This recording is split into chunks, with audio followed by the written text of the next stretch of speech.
Umbasa.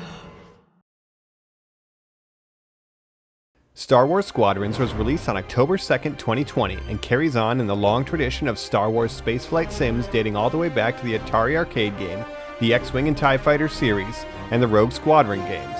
This most recent entry is the culmination of everything that EA has learned after working on Star Wars Battlefront 1 and 2, specifically the Space Battle game variant. And in this video, I'm going to tell you why I think that Star Wars Squadrons is fucking awesome.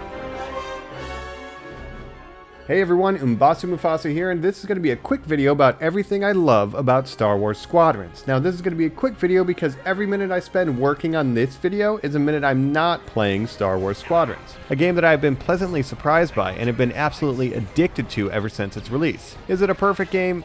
No. Does it have a few issues here and there? Of course. But for my money, I think Star Wars Squadrons, especially when played with friends, is some of the most fun you can have on this side of the galaxy.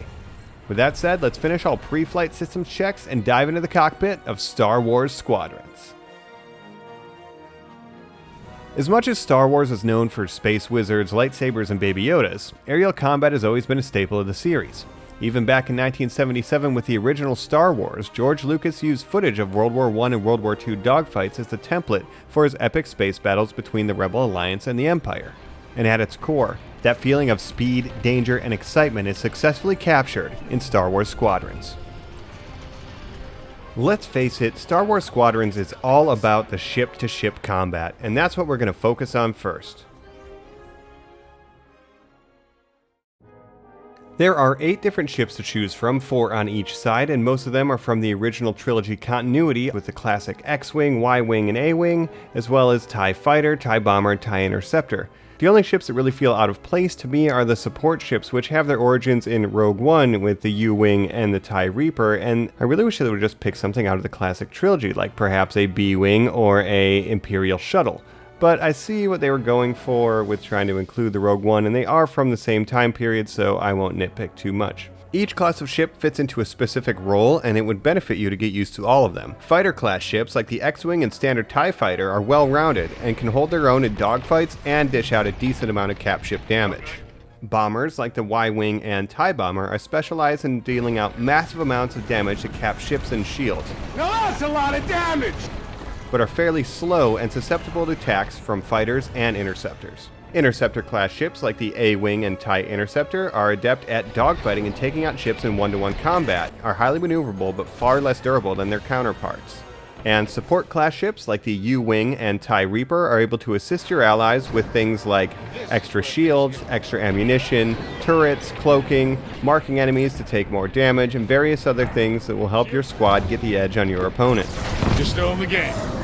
Each ship can be outfitted with different primary weapons, left and right auxiliary weapons, countermeasures, hull, engines, and in the Republic case, shields. There's a multitude of upgrades for your ship itself, cosmetics, the interior of your cockpit, and even your pilot.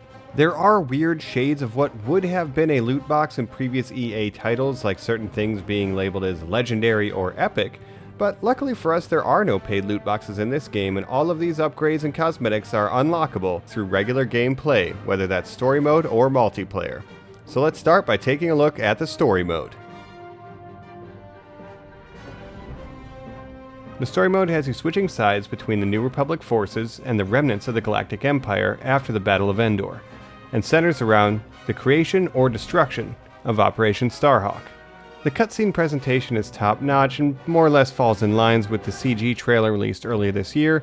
However, it does feel a bit stilted when you have conversations with the various NPCs of each faction. I chalk this up to the game being designed around VR, which I assume is incredible, but you do get an awesome cameo from Wedge Antilles himself, Dennis Lawson. But aside from that, the story mode is essentially an extended tutorial, teaching you everything you need to know about your ship's systems, maneuverability, combat, loadouts, as well as how to take down cruisers and capital ships. Basically everything you need to know for the main attraction of Star Wars Squadrons, the multiplayer.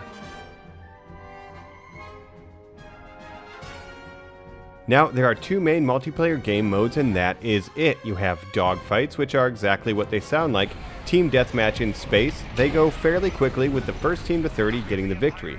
However, for me, the main game type and what attracted me to Star Wars Squadrons in the first place are the fleet battles, which have you taking turns on offense and defense while trying to push into enemy territory by destroying their fighters, frigates, support ships, and then finally make an assault on their capital ships, whether that's an MC-75 or a Star Destroyer.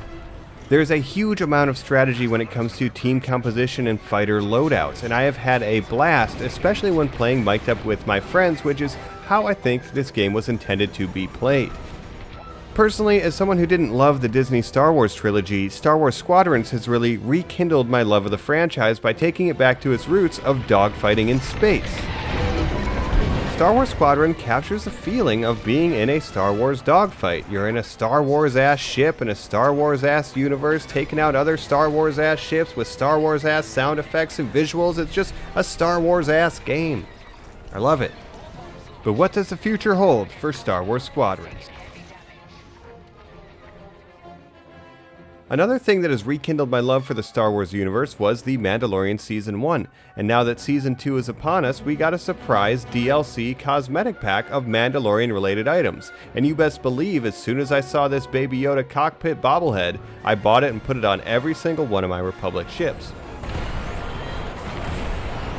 It's refreshing to see some type of after-launch content, especially when EA stated that they really wouldn't be supporting this long-term.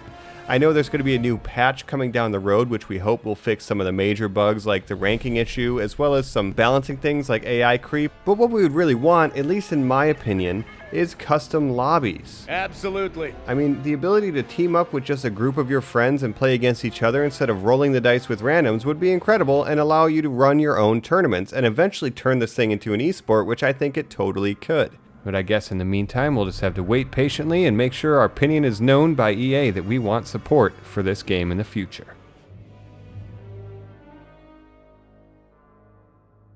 At the end of the day, I think Star Wars Squadrons is a really solid foundation that has some rough edges that just need sanding off. And at that point, we'll have a really solid product that has a strong future of competitive play. But only time will tell, so hopefully during the holiday season, more players will jump on board, hop in the cockpit, and take off for Star Wars Squadrons. And if you're someone who's on the fence about whether or not you want to try it, just know that fear leads to anger, anger leads to hate, and hate leads to the dark side. Do or do not, there is no try, so go ahead and get this game. Because Star Wars Squadrons is fucking awesome. Thank you very much for watching the video. I hope you enjoyed it, and if you did, please consider leaving a like, share, a comment down below, subscribe if you would like, follow me on Twitch, check out my other videos in the corner. Elegant Weapons got a new video down here as well, and as always, take care, be kind, be safe, be yourself, and signing off, Umbasa.